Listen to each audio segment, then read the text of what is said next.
Welcome to ACA. My name is Julio, and I wanted to talk to you about some of the changes that are happening to the CFC rules, the regulations, and the testing. Now, we all know that we had to get our CFC card back in 1994. So if you have it already, you don't have to do anything. You're certified already, and you don't have to worry about it. But the only thing is, you do need to keep up with the rules. You need to know what the rules are so you can follow the rules, and that way you won't get in trouble. That's why I'm doing this, trying to update you with all of the rules that we have going on. Now, the EPA, they're not changing the certification types. We still have Type 1, Type 2, Type 3, and the Universal. That's going to stay the same. That is not changing.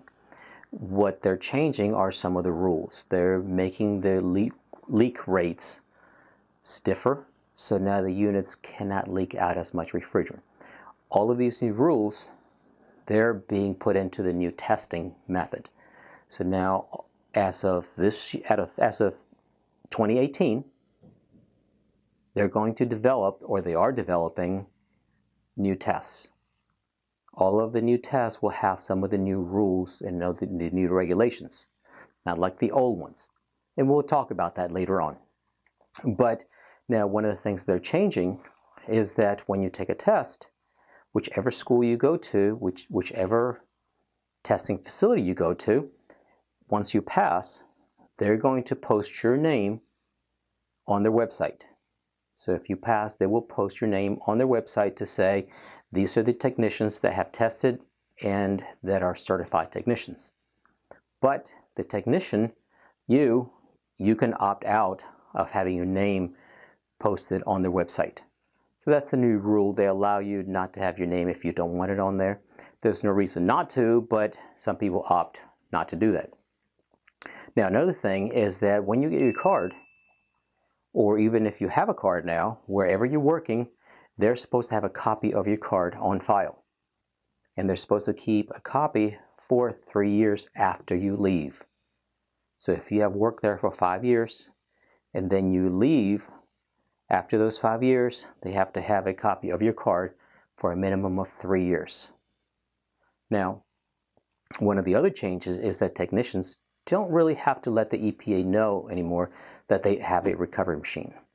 It used to be that you were supposed to certify with the EPA and let them know, I have a recovery machine and I'm going to be recovering refrigerant. You don't have to do that anymore. Okay? Some of the changes or some of the rules, they're almost about the same. For example, some of the law says that you cannot release refrigerant into the atmosphere. Well, we've known that forever. But now they're saying it again. They're saying you cannot release refrigerant to the atmosphere, whether it's R22 or 410A or any of those refrigerants. Now, of course, they expect us, the technicians, to practice proper refrigerant management. In other words, we have to recover, we have to recycle, we have to make sure that we do not release refrigerant out into the atmosphere, whether it's a CFC, HCFC, or an HFC. It doesn't matter. We do not release refrigerant out into the atmosphere. Now, some of the new regulations is that, well, we have to inspect for leaks. If we have a unit and we charge refrigerant to this unit, obviously we're charging it because it has a leak. So now we have to leak test this unit and make sure that we stay within certain levels. Now, we're supposed to let the owner know that this unit has a leak and that it's leaking and that we look for the leak and that we need to repair the leak. Now, a lot of these rules and changes are not going to take into effect until January 1st, 2019. January 1st, 2019. But we have been working towards this, so you should be used to some of these rules and regulations. Now, another change that we're going to see is that as of January 1st, 2018, you can no longer buy HFC refrigerants unless you have your CFC card. It used to be we could go and buy 410A or 134A without a problem, but now you must have your CFC card. Now, if you're going to work on a unit which side of the unit are you going to work on? If you're going to work on the electrical side, let's say you're going to replace a contactor or a relay, then you don't need your CFC card. But if you're going to hook up gauges, you're going to do anything to the refrigeration side, then you must have your CFC card. Okay, now I just mentioned 134A. People can still go and buy a small can of 134A as long as it is under 2 pounds. If it's under 2 pounds, you don't need your CFC card. So if someone has a car that their air conditioner is not working on, a lot of times people will go to the automotive store and buy a can there. So now you can still do that. You don't need your card for that. Now, the new refrigerant containers, as of 2018, January 1st, 2018, the new containers, they're going to have a self-sealing valve on them. Now, there are a lot out there that don't have them. That's because they were manufactured before January 1st, 2018. Now, if they're manufactured after, they have to have this valve on them. That way, if you don't use the entire thing, the rest of it will stay in the can and it can be used at a later time. This way, we don't release refrigerant out to the atmosphere. So this is a new rule that the manufacturers are going to have to follow. They self-sealing valve, you're going to be seeing those quite often. Now, as of January 1st, 2017, all of the new recovery machines, they must be able to handle HFC refrigerants. All of the new ones that they're making, they will be able to handle the HFC and the HCFC refrigerants. Now, it used to be that you had to certify your machine with EPA and let them know that you had a machine and it was certified and so on and so forth. But now we don't have to do that. Now you don't have to do that anymore, but the technicians are still supposed to have one. If you're going to work on the refrigeration side, you've got to have a recovery machine. It has to be certified by the EPA that it can recover HFC refrigerants. Okay, so all of the new machines are going to be like that. Now, when you go and you recover refrigerant, now you have to recover to a specific level. You have to make sure that you pull all of the refrigerant out of there that you're supposed to pull. So we have these levels that we have to follow. Now, another change that we're going to see is that some of the new refrigerants, they happen to be flammable. Because of that, technicians now, they have to have a certification to make sure they can work on them. Because if not, well, we could have really bad accidents happen. Now, as of January 1st, 2017, the EPA adopted new standards for the certification and to make sure that the technicians are being safe out there in the field. So they're doing this, like I said, because of the flammable refrigerants. One thing that is not changing in the new rules on the CFC and HCFC is that we cannot vent these refrigerants. So that's the same as always. We can't vent refrigerant, we know that, but they want to remind us that that's against the law. All of this refrigerant must be recovered. And remember, you must be certified to handle the refrigerants. Now, with all these new rules and new changes and so on, those are going to be affecting the refrigerants. The refrigerants like CFCs, HCFCs, HFOs, PFCs. Now we know that HCFCs, they are like R22. We know R22 is an HCFC. But what is an HFO? Well, some of the new refrigerants, the HFOs, they contain hydrogen, fluorine, and olefin. And we call that HFO 1234YF. That's one of the new refrigerants that are coming out. Then we have the PFC refrigerants, like for example the PSC 116, which is petrofluoroethane, and the PFC 218, which is perfluoropropane. Both of these, okay, they're called perfluorocarbons. So these perfluorocarbons, they're totally new refrigerants and they tend to be a little bit flammable. So we have to be careful with these refrigerants. Now, there are some refrigerants that are not affected, as we'll talk more about these later on.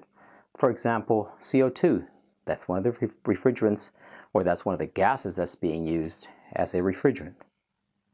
Okay, these refrigerants or these gases, they can be vented out into the atmosphere without a problem. But remember one thing, you must check with OSHA and the regulations before you vent any of these refrigerants out. Because one of these refrigerants that is not affected is ammonia. Yes, ammonia has been used as a refrigerant for years. But if you release ammonia into the atmosphere, you could be creating problems. So remember, you got to check with OSHA. You should check to see what you can and cannot do. One thing to remember is that ignorance is not an excuse. So you have to check this, and that's what we're going through all of this, trying to get you updated on some of these rules and regulations. Now, these refrigerants are not affected because the EPA does not see this as something that you're going to be using all of the time. You're not going to be opening up a system that has ammonia or a system that has CO2 in it.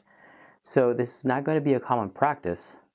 So they're saying we don't have to worry about these too much. Now, if you're in doubt about an appliance, okay, they're identified. These appliances are identified by red tubing right on the lines, and they're going to be marked on the system so you know that they're flammable and that they are dangerous. Now, we must not get our refrigerants confused. For example, the refrigerant R22A. R22A is not the same as the old refrigerant R22. R22A is flammable, so it's against the law to add that refrigerant into an HCFC system or any appliance like that. You must look to see if it's R22 or R22A. Now, some of the refrigerants that are flammable, okay, we have to make sure that we're doing this in a safe way. So like, for example, HFC 32, that is not exempt from Section 608 requirements. And before you recover or recycle any of these refrigerants, you must be certified to work on these systems. So you need to make sure that you are supposed to be working on these air conditioning systems or small refrigerators. So like we said, R22A, HFC 32, those are flammable and you have to be very, very careful.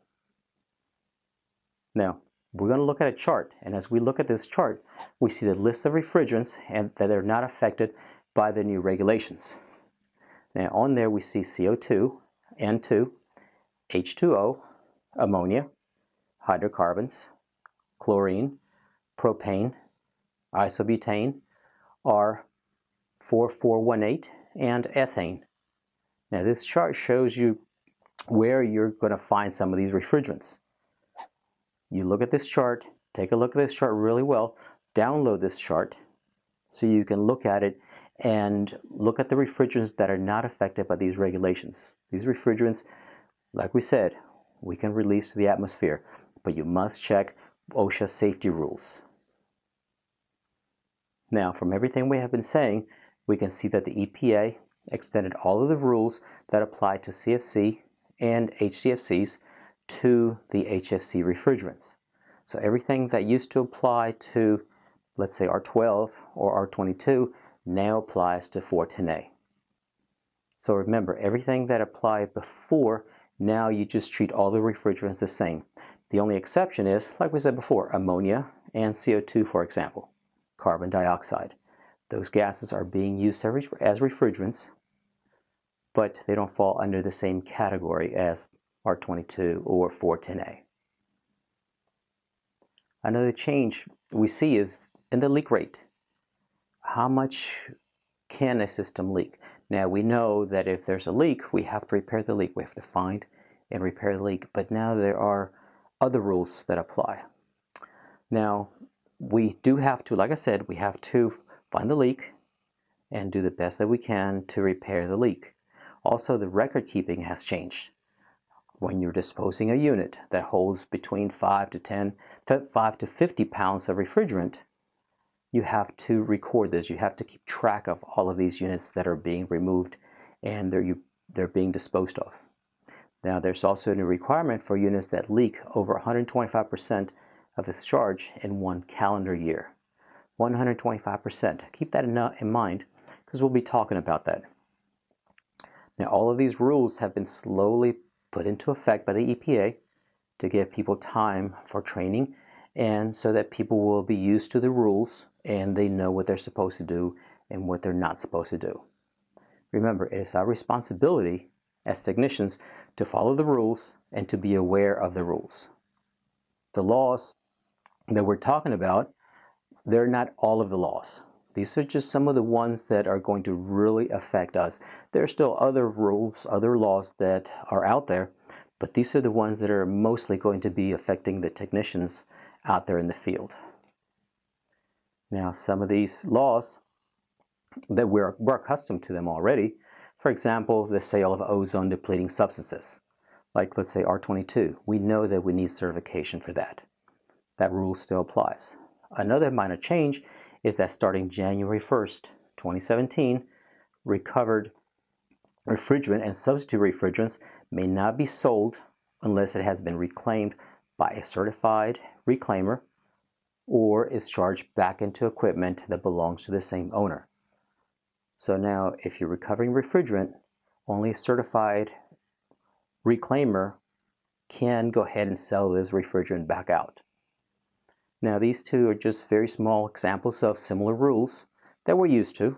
We know that the supply houses, they're the ones that supply the refrigerant. We know we're supposed to recover the refrigerant and so on. Now, another rule that started January 1st, 2018 is that technicians must keep record of the location, the date, the recovery, and the type of refrigerant recovered from each disposed of appliance. Now, the technician must keep a record of the quantity of refrigerant by type, by type of refrigerant that was recovered from the disposed appliances in each calendar month, and how much was stored to the reclamation center. Let's talk about this again. Let's go over this again.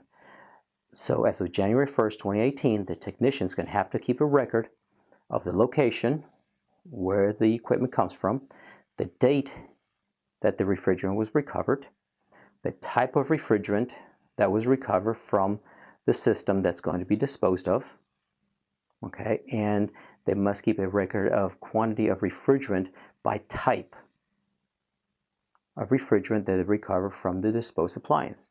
Now, in each calendar month, they have to say, I recovered this much refrigerant from this unit, and it was done on such date, and which reclamation center you took it to. So the EPA is going to want to know all of this information. The technician has to keep track of all of this. Now, these rules are being applied to technicians who dispose of mid-size appliances. So what is a mid-size appliance? That is a system that holds between 5 to 50 pounds of refrigerant. So if you're reclaiming, if you are disposing of a system that holds 10 or 15 pounds, yes, you have to have all of this written down. You have to keep track of all of this in case the EPA wants to see these records. Another thing, starting January 1st, 2018, we must also recover ozone depleting substances or substitute refrigerants before opening or disposing of appliance to prescribed levels. Now, this applies to motor vehicles also. It must be done in accordance with 40 CFR Part 82 Subpart B.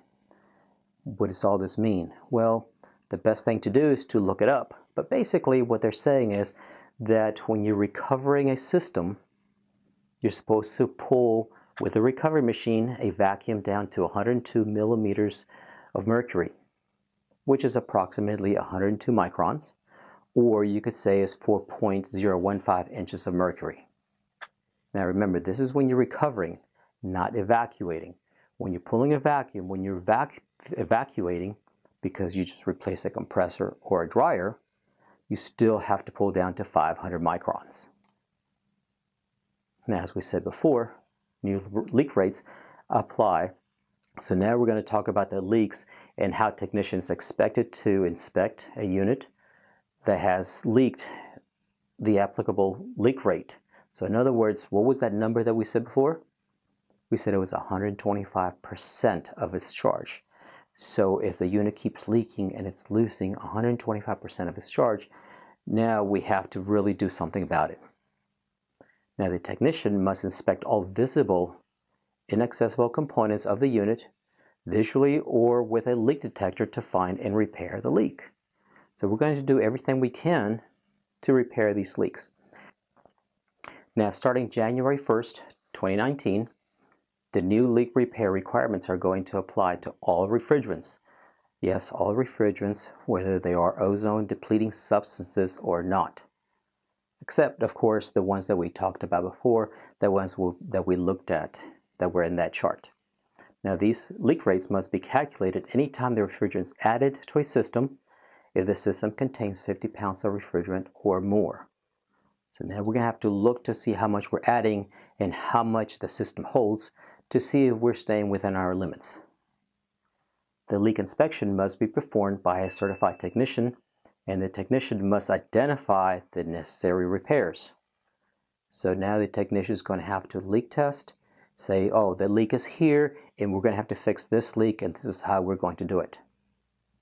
Now these repairs must bring the leak rate below the prescribed level, and a calculation must be done if and when the refrigerant is added to the system again. So what is the leak rate that we're looking for? This is where it gets a little confusing, but let's look at this. For industrial process refrigeration, or in other words IPR, industrial process refrigeration, the leak rate was changed from 35% down to 30% per year. For the commercial refrigeration, it was lowered from 35% down to 20%. For comfort cooling, it was changed from 15% to 10%. Now it used to be that there were two categories, but now we have three. The three are industrial process refrigeration, or IPR, commercial refrigeration, and then comfort cooling. Now what are we expected to do to find the leaks? We know we have to find them, but what is it that we're expected to do? Well, we know we have to repair the leaks, and we do have to make an initial verification. In other words, we have to pressurize the system with nitrogen and make sure that the leak has been stopped. After the unit is charged, we're supposed to leak test again to make sure that we did stop the leak. So first, we charge the unit with nitrogen. Then we evacuate down to 500 microns. We charge the system, and then we leak test again. Now, after this is done, the technician is supposed to provide the service invoice to the owner and or to the operator, letting them know what it is that you did and what you found. So the technician is saying, I leak tested this unit. There is no leak anymore, but it did repair a leak. Now they're putting all of this on the technician, so the technician must be very careful to keep good record of what they are doing. These leak tests must be done on all three categories: the industrial process refrigeration, the commercial refrigeration, and the comfort cooling. Now, after you have done all of the leak tests, meaning before and after you charge the unit, you find out that the leak is still there. Now you have 30 days to do as many repairs as it takes to repair the leak. But it has to be done within a 30-day period. Once you find the leak, you have 30 days to repair the leak. Now the leak inspections must be done to the systems that were leaking, but these tests must be conducted by a certified technician, and the technician must check all visible and accessible components. Now I have a question for you. What is considered a non-visible component? Now we know what visibles are, but what is a non-visible component? So if the system is insulated, okay, or it is under ice, it is underground, behind walls, or are otherwise inaccessible, you don't have to check these areas for leaks. So let me repeat that again. If the system is insulated or the piping is insulated, it is under ice, underground, behind walls, or are otherwise inaccessible, you do not have to check these areas. So let me ask you now, what is considered inaccessible? Well, that is when someone has to be lifted up more than 2 meters, or in other words, about 6 feet above a supportive surface. So if you have to pick somebody up above the 6 feet, then you don't really have to check it, or where the components are unsafe to be inspected. You do not have to do the tests if a system is continuously monitored by an automatic leak detection system. Now, in this chart, we can see the leak rates.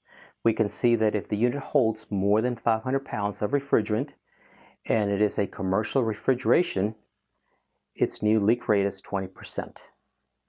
If it is an industrial process refrigeration, the leak rate is 30%.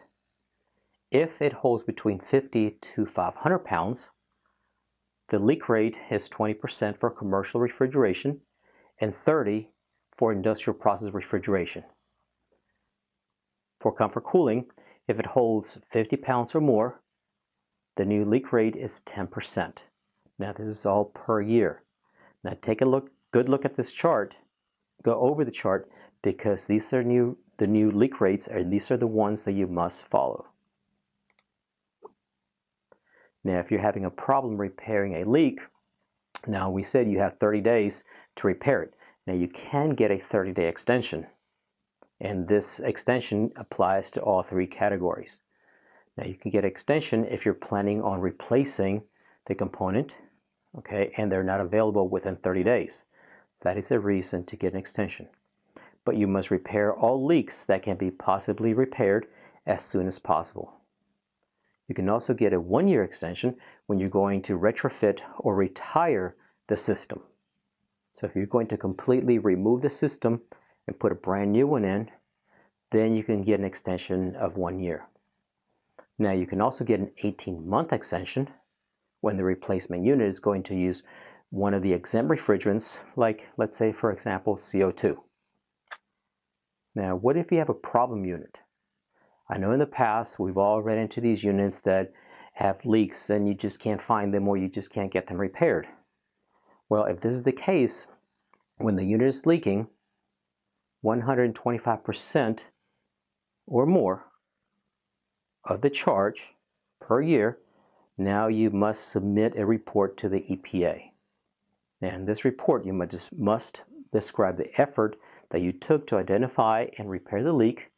In other words, you have to let them know that you are trying to repair the leak and what it is that you're doing. These reports must be submitted no later than March 1st of the following year.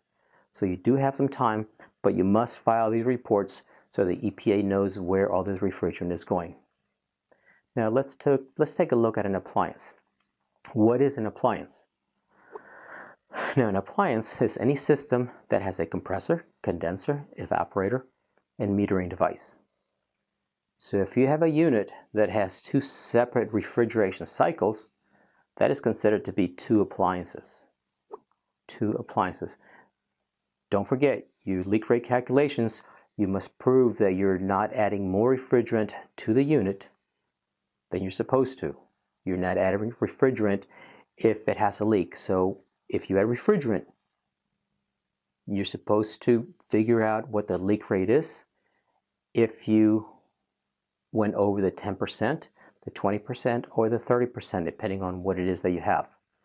Another thing to keep in mind is that the technician must provide the owner and the operator with an invoice letting them know what type of refrigerant was added, how much refrigerant was added, when it was added, and the result of the leak inspection with the verification test results. Now, this is a lot to keep track of, so if you do all of this electronically, that's going to be easier for everybody. So they do encourage you to use electronic filing systems. Now, when you're disposing of an appliance, the same rules that used to apply to HCFCs apply to HFC refrigerants now. So now 410A, the same rules that used to apply to R22 will apply to 410A when you're disposing of an appliance. If you're disposing of an appliance that holds between 5 to 50 pounds of refrigerant, you also need to keep a record of the disposal of the appliance. And we went over those before. In these records, you must add the company name, the location of the appliance, the date of recovery, and the type of refrigerant recovered from each appliance. You must also list the amount of refrigerant by type recovered from all disposed appliances in each calendar month, the quantity of the refrigerant by type, who it was transferred to, what reclamation site it went to, whether it was going to be reclaimed or destroyed. They want to know all of this. Now, these records must be maintained by the technician and not the owner or the operator of the appliance. It is up to the technician to hold on to these records. That is why electronic filing system is much, much better. Now, some of the other changes, they don't really affect us as technicians, but they do affect the reclaimers. So as of January 1st, 2017, the EPA established new standard reclamation standards for HFC refrigerants. These are under AHRI standard 700-2016. So the reclaimers, they have to follow these new standards, which are under AHRI standard 700-2016. Another change for the reclaimers was that each batch of reclaimed refrigerant must be analyzed by them starting January 1st, 2017. And also they're supposed to send a report to the EPA annually of the refrigerant received and reclaimed, including the HFC refrigerants. Now that's starting January 2018. But the report is posted before this. So in other words, in 2018 they'll send a report, but they're going to be telling the EPA what happened from January 1st, 2017 to 2018. Now these are some of the changes that are happening. These changes are the ones that I felt would affect us as technicians the most. Please make sure to check for any other changes because, as we said before, we are responsible to know these changes. We're responsible to know the rules, to follow the rules, to follow what the EPA says and the rules that they pass. Now, again, thank you very much. My name is Julio, and thank you for listening to me, and thank you from Aircon Academy.